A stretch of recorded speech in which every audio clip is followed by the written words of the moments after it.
Is artificial intelligence affecting critical thinking skills? Artificial intelligence tools are increasingly being used in classrooms around the world. Last month, British universities were warned to stress test all assessments after new research revealed that almost all undergraduates are using generative AI in their studies. Last year, a study of Teamlee's EdTech revealed that over 61% of educators in India are using AI tools. All this has given rise to fears that students will likely begin accepting information at face value rather than critically analyzing it.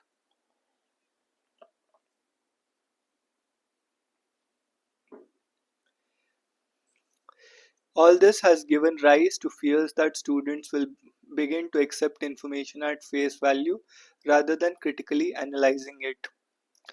Does the use of AI in education affect critical thinking skills?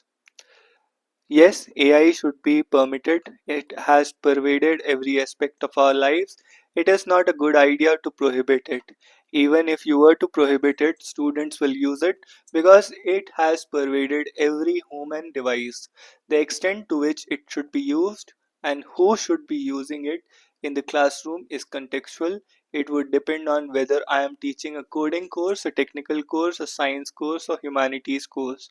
For example, if I aim to impart cognitive skills, I would use AI minimally, but if I am teaching coding, it would be different. There has been a shift in skill sets in the industry. The ability to code is not necessarily the primary skill. The ability to evaluate and validate a code is more or less of the evolving skill. So I would use AI because everybody uses AI to generate codes, but it is important to make sure that the students use AI in an ethical and responsible way.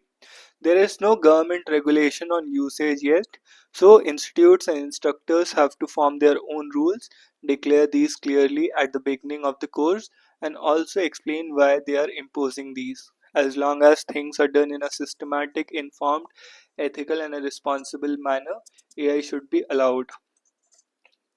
It is nearly impossible and perhaps even futile to prohibit AI in classrooms. Whatever we like, whether we like it or not, that is the reality. We might have to change our teaching and learning approaches according to this changing scenario because AI is also getting more and more integrated into many of the applications we use daily. For example, Copilot is getting integrated into Microsoft Word. Even when you open Adobe Reader, it suggests providing an AI generated summary. When we talk about AI usage in classrooms, we have to and also understand that it is not just students who are using AI. Teachers are using it too. School administrators want to bring AI into the classroom, and many policymakers believe that there should be greater use of AI in education. But in all these contexts, ethical and responsible AI usage policies are required. AI is helpful in many ways, but it is a tool that needs to be cautiously for a wide variety of reasons, including but not limited to issues such as potential biases in responses. The decision on the extent of use should be clearly guided by learning objectives of the courses. When I teach a comparative copyright law course in collaboration with Professor William Fisher at the Harvard Law School, one of the assignments I give to the students is to use different AI platforms to generate potentially copyright infringing materials. Through this hands on experience, students get a better picture of the diverse issues in the particular area. They even get a better sense of whether it is possible to prevent generation of potentially copyright infringing materials and what kind of steps have been put in place by firms in this regard. So we need to evolve general guidelines for all stakeholders in an educational institution, but let the specific approaches for each course be developed as per the learning objectives of those courses. Yes, AI is going to be integral to every type of operation in an academic institution. Therefore, preparations have to be underway in order to integrate AI in a seamless manner. A report published by the World Economic Forum not only throws light on the future skills required, but also on how institutions should realign themselves. The Future of Jobs Report 2025, published in January, showed the top skills that learners require are analytical and cognitive thinking, AI related skills, social connection, adaptability, etc. Programming skills are lower down the list. If you compare it with the earlier reports, the big difference you see is the arrival of AI and related skills. If AI related skills have to be acquired not only by the users but also by the employees, it has to be integrated in through the infrastructure. But there has to be a secure way of doing this. Unlike a calculator or a computer, AI tools such as ChatGPT, Perplexity, and other LLM models that you are using take your data and broadcast it back to the server, which means that your own personal and confidential information could be at stake if it is not integrated properly. Every user has to be trained and made aware of the benefits and side effects. AI is becoming critical infrastructure in many ways. The government and other stakeholders need to be mindful of this and take appropriate measures for regulation. For example, many state governments suggested adopting AI in schools, but there has been safety audit of the AI tools that has been suggested for incorporation in these schools. Has there been an audit on potential biases that might exist in the system with respect to the training data that we are demanding disclosure? Are we mindful of the impacts with AI here to stay? Do you think we should accept it in a regulator manner rather than being critical about it? There is apprehension and fear about the usage of AI, but we should start using it. For a long time, I also desisted, and my reason for using it was to really experience what the fears are about. There is no point in imagining what may happen. Start using AI in a limited way and experience the benefits and possible risk. Do it the way you would with an automobile. The difference is that for automobiles we have excellent regulations. For AI it will take time. There are currencies saying countries saying forget about regulations for now because that is going to hamper the growth of this technology. I disagree. While technology is evolving, discussions on regulation should be happening. The European Union has been active in that respect. In India, there are more discussions happening now, but it will take some time for actual regulations to kick in. It is clear that the state might take some time to frame regulations. To me, it is vital that each university initiative dialogues among faculty members and students on responsible AI usage. This will help in evolving appropriate and ethical usage guidelines as per the needs of the institution. We cannot have universal rules, but at least some general guidelines can be evolved at institutional level. The most prominent global universities have general AI policy, and they have also left it to the faculty to frame specific policies with respect to their courses. That is the only way forward now. There are concerns that students may become overly dependent on AI generated responses. Are these valid? It's true, many teachers fear this. I don't think it's a valid fear. It depends on what skills we want to impart. An academic institution has its own goals apart from preparing students for employment. These goals may include training students to think deeply and in a scholarly manner. But at the same time, we need to be practical. We have to train our students so that they get jobs, not necessarily scholarly ones, but where they can implement what they have learned. So, in any course, we will probably have to ask to what extent we want to impart critical thinking skills with practical skills. I have to I have a slightly different perspective at a broader level. I fear that we are currently seeing an over dependence on AI generated responses among students and sometimes even more among faculty members. So we need to educate everyone on how to be a responsible AI users, particularly by understanding the limitations of this technology. This might even require reimagining many components of our education. Maybe the kind of technology which we are talking about here can have more negative impacts if we indiscriminately adopt it. Over time, AI technologies may also be more mature.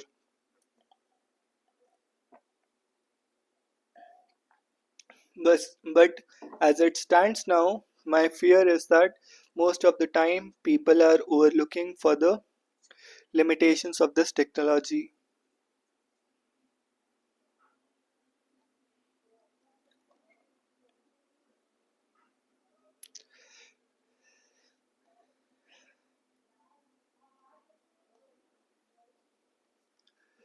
Tyranny of numbers, federal principles, democratic impulses are in conflict toward delimitation.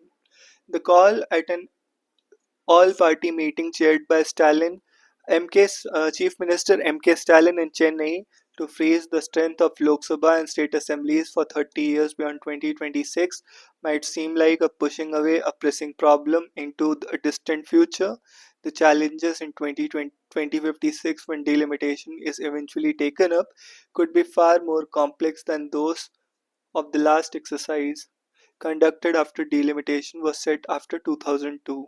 Even if northern states bring down the fertility rate to replacement level by that time, the growth of the southern states that seat share as a proportion of the total strength of the Lok Sabha will come down, will not find redress. Moreover, the imbalance in the number of electors across constituencies varies in each state between 2004, the last general election, and 2008, before the 2008 delimitation, and 2024 country's electorate has grown by approximately 45%.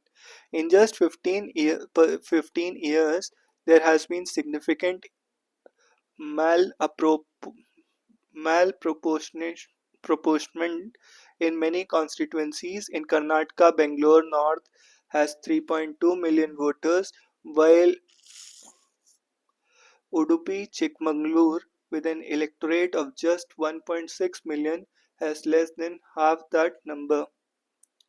One solution, doubtless a partial one, could be to allow delimitation within each state, but not across the country. This would be in keeping with federal principles, but might be unfair to large states that have seen a huge disproportionate population jump over the last 50 years. The concerns of southern states regarding a potential unfair outcome are valid. There is a risk of losing significant representation in the Lok Sabha if population strictly governs seat allocation. However, the Constitution recognizes that apportionment should be done so far as practicable, allowing room for considerations beyond mere numbers. M.K. Stalin has expressed apprehension that if 2026 census data is used as a basis for delimitation and Tamil Nadu's seat share is reduced, it would lead to indelible injustice. The all party meeting rightly pointed out that Tamil Nadu is not opposed to delimitation per se, but that the process not should not penalize progressive states, the entire southern region. Since delimitation has remained contentious issue, the union government should build a consensus on the terms of reference of the next delimitation commission. A transparent and inclusive approach can help restore the missing trust between the ruling party at the center. Moreover, those advocating for an early delimitation should respect the constitution's federal character and demonstrate flexibility in addressing regional concerns. Trump's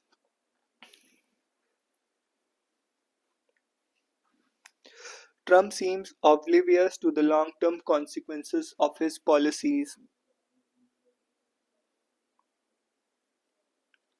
President Donald Trump used the bully pulpit of his first joint address to the Congress to emphasize, among other priorities, his administration's intent to up the ante on trade war that began with the US slamming India, China, Canada and Mexico with tariffs of 25% and or higher Amidst walkouts by the numerous Democratic lawmakers, he flagged his administration's 100 executive orders and 400 executive actions to date as proof of his swift and unrelenting action, including on critical to American voters such as reducing the cost of energy, working tirelessly to end the savage conflict in Ukraine.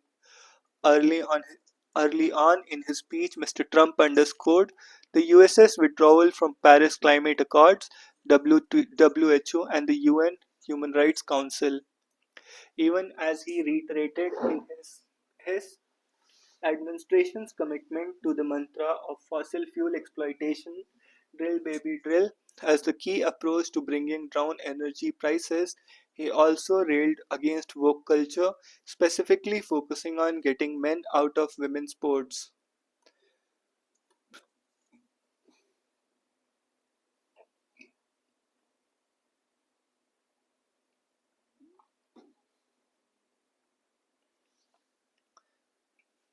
As he had promised in his election campaign.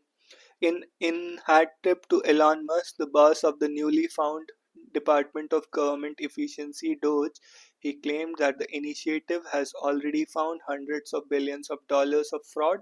This was notwithstanding shock waves reverberating across the world from funding cuts and firings at the organizations such as USAID, involved in critical projects in numerous countries.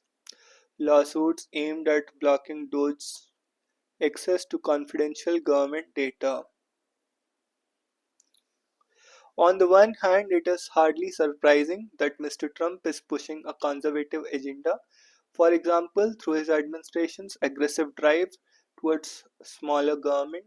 On the other hand, there is a serious question of whether some of his second term policies risk self goals.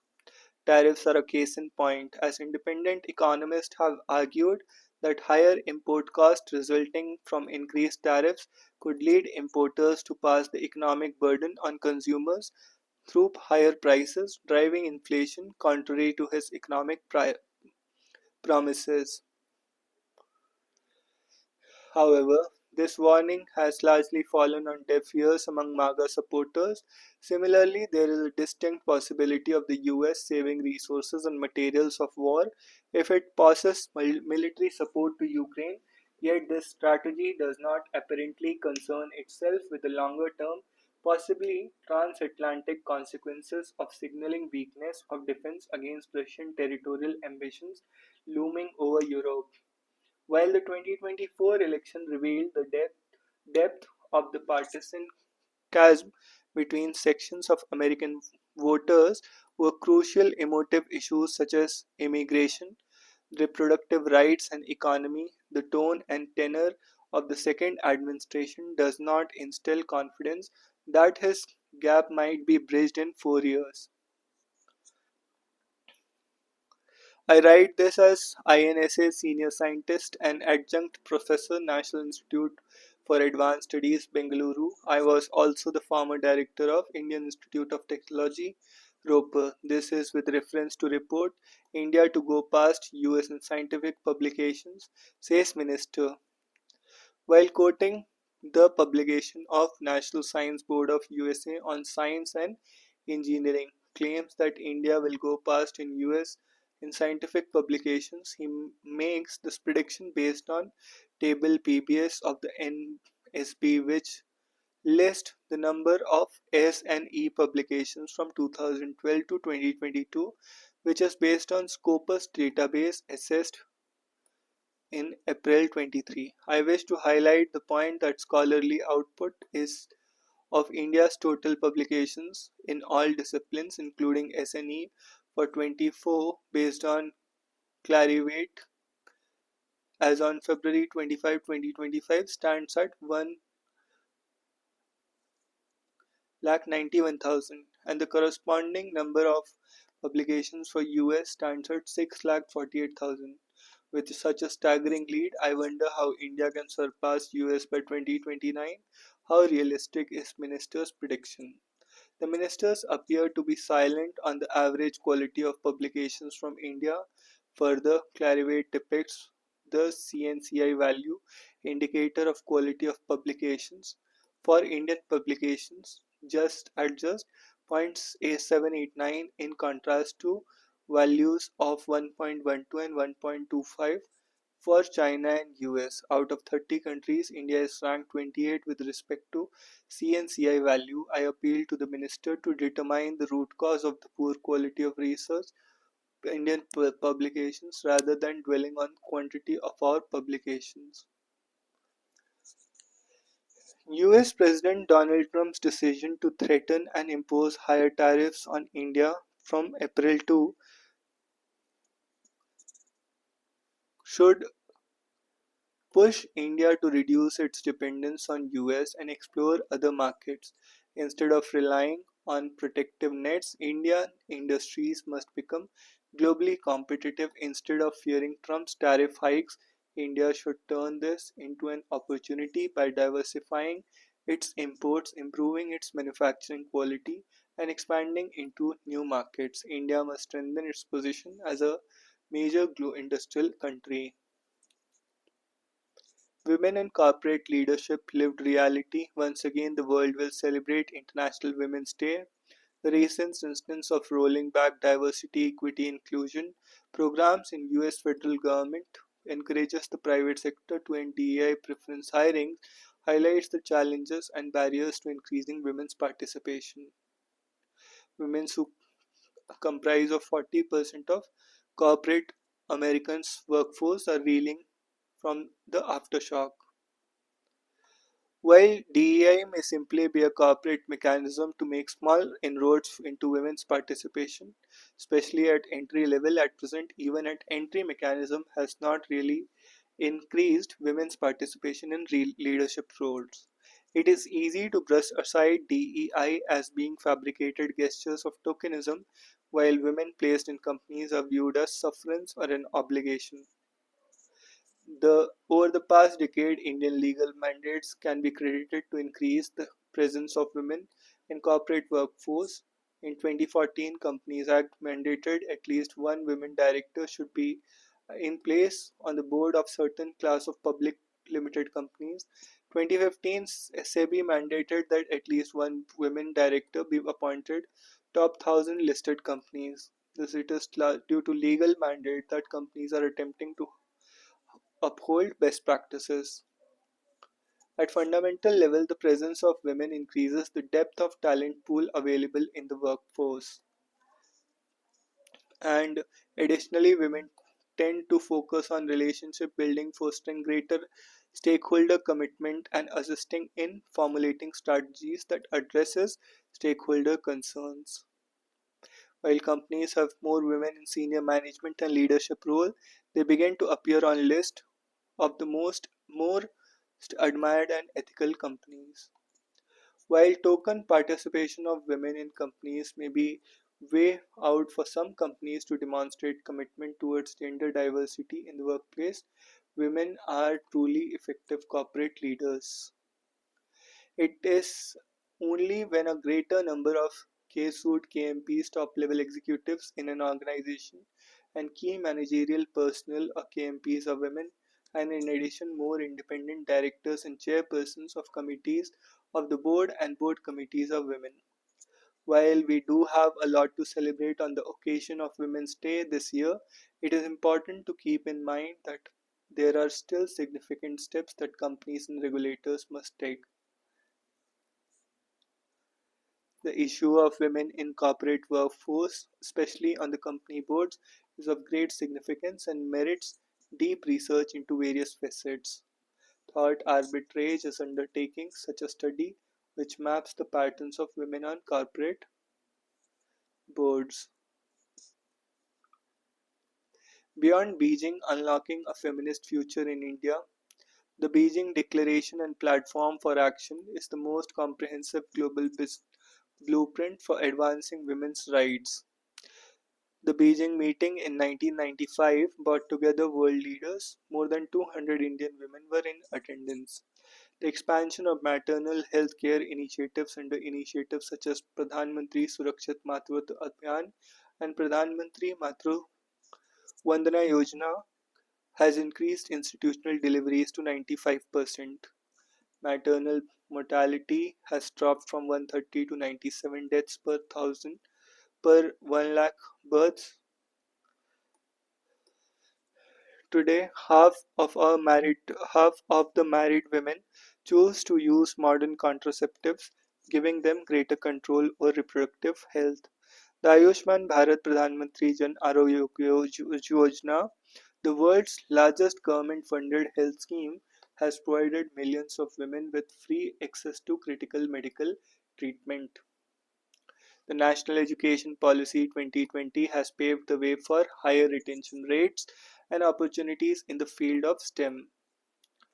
Women's economic empowerment has been central to India's gender equality agenda. Through the National Rural and Urban Livelihood Missions, nearly 100 million women have been connected to financial networks via self-help groups. The Unified Payments Interface has revolutionized financial transactions, with women increasingly using digital platforms for savings and investments. The Deen Dayal Antyodaya National Rural Livelihoods Mission has empowered 100 million rural women through access of credit, livelihood opportunities, and financial literacy programs. Pradhan Mantri Gramin Digital Saksharta Abhiyan has trained over 35 million rural women in digital literacy. India has increasingly financed women's empowerment through gender responsive budgeting. The share of gender budget in India's total budget has increased from 6.8% in 24-25 to 8.8% in 25-26.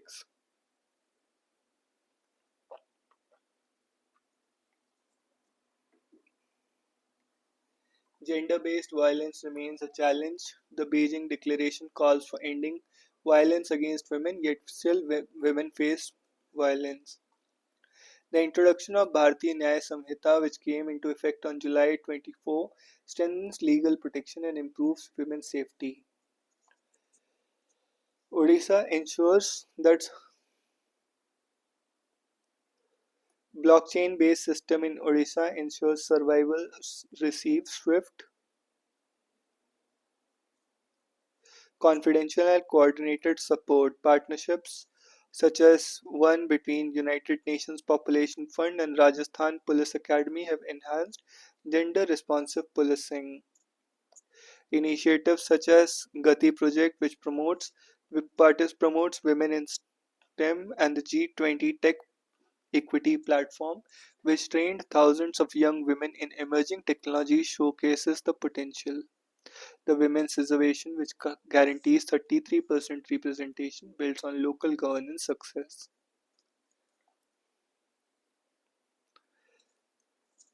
Accidents in industrial units 171, drop in automobile sales 7%, number of children injured in by leftover explosives in Syria, the US trade deficit surges to a record new record $131 billion. The US trade deficit surged to a new record in January as imports spiked when trade worries flared in the month of President Trump's inauguration.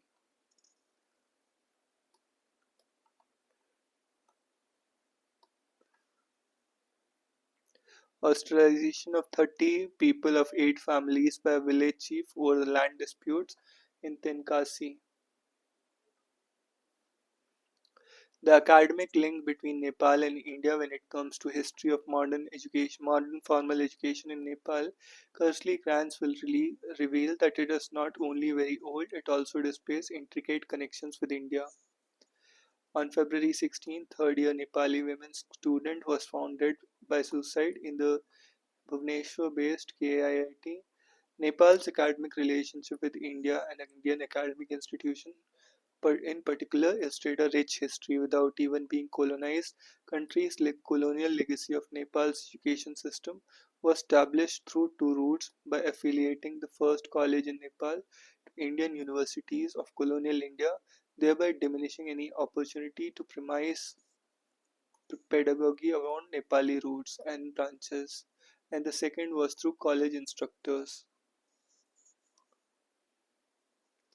When history in cinema becomes merely a tool to evoke anger, disgust, and hatred, it robs us from understanding history in all its complexity. A viewer in Gujarat tore the cinema screen angered by the torture inflicted by Aurangzeb on Shamaji. Multiple videos of viewers, including children crying and shouting slogans after watching the film. Chhawa does not have laudable goal of setting the historical record straight about Shambhaji as a great warrior and administrator against biased accounts, but it becomes harmful national level propaganda when it is fixated on the Hindu versus the bad Muslim binary.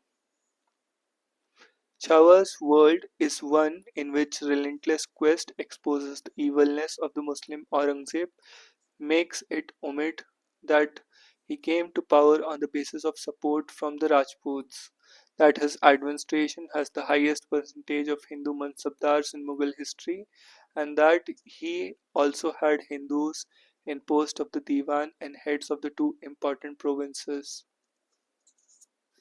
This, of course, does not make Aurangzeb tolerant, only that his orthodoxy had to accommodate political pragmatism, while secular historians emphasize this political pragmatism.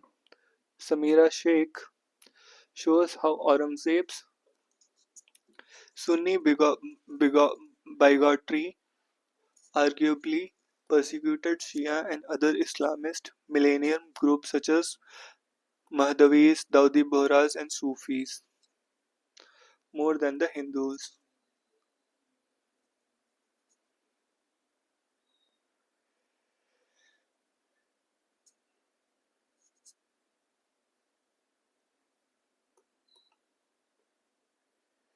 2611 accused says he will be tortured if sent to India. Two of three Indians executed in February by UAE buried. First CDS visit to Australia boost cooperation on shared priorities. INS INSV Tarini will with two officers, women Navy officers, leave Port Stanley. INSV Tarini put Falkland Islands. The sailing vessel is on the fourth leg of an ongoing global circumnavigation with two women Indian Navy officers. INSV Tarini,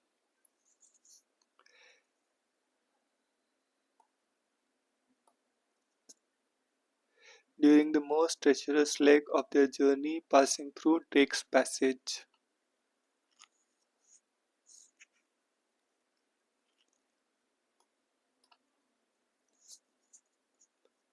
Pro-Khalistan protesters breach security at Jaishankar's London event. Minister of External Affairs spokesperson condemns incident, calling upon UK to live up to its diplomatic obligations. UK said such attempts to intimidate, threaten or disrupt public events completely unacceptable.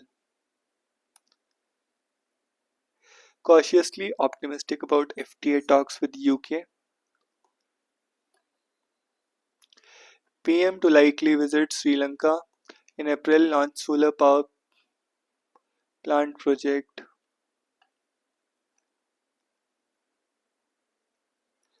Maharashtra to start media monitoring center to identify misleading reports. Government launches AI Kosh repository of data to build models and tools.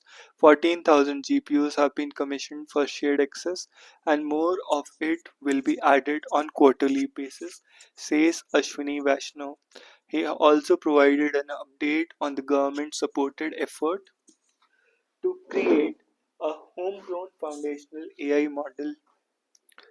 The Union government on Thursday launched AI Kosh, a platform with datasets that is being touted as a home for non-personal data that will assist with developing AI models and tools. At launch, the platform contains 316 datasets, the bulk of these being programs to help create and validating language. 1 lakh crore fund to stimulate Private sector research and development close to approval.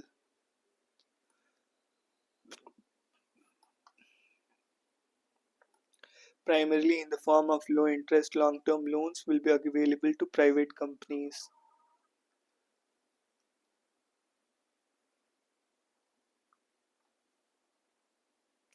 Sudan files case against UAE at the ICJ or complicity in the genocide.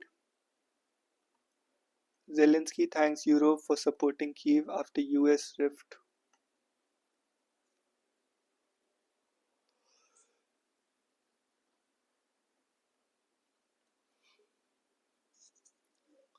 Medical wearables tech, an early warning system for your health. Medical wearables are electronic devices designed to be worn on the body to monitor and manage various health parameters. Whether a fitness enthusiast uses smartwatch to track her daily activity or a diabetic patient utilizes a continuous glucose monitor to check blood glucose levels, these devices promise real-time data.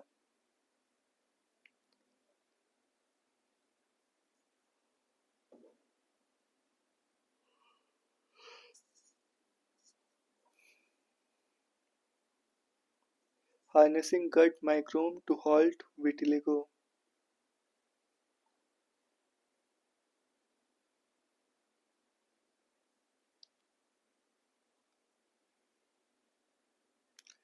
DASH is a hormone primarily responsible for regulating the menstrual cycle and supporting pregnancy. Estrogen, often recommended during pregnancy, this B vitamin helps neural tubes defects in developing babies. B12 is a condition where the body doesn't produce enough red blood cells or hemoglobin, leading to fatigue, weakness. Known as sunshine vitamin, vitamin K, progesterone levels remain constant to the women's menstrual cycle. False, I guess.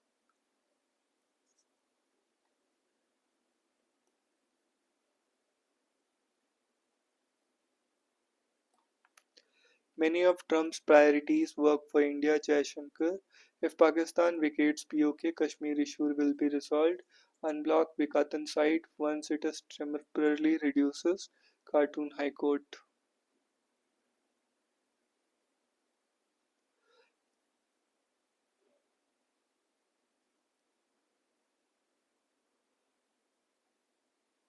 J&K government to promote Bangas Valley near LOC for ecotourism. Delimitation exercise will hit Punjab and Haryana, says Tiwari.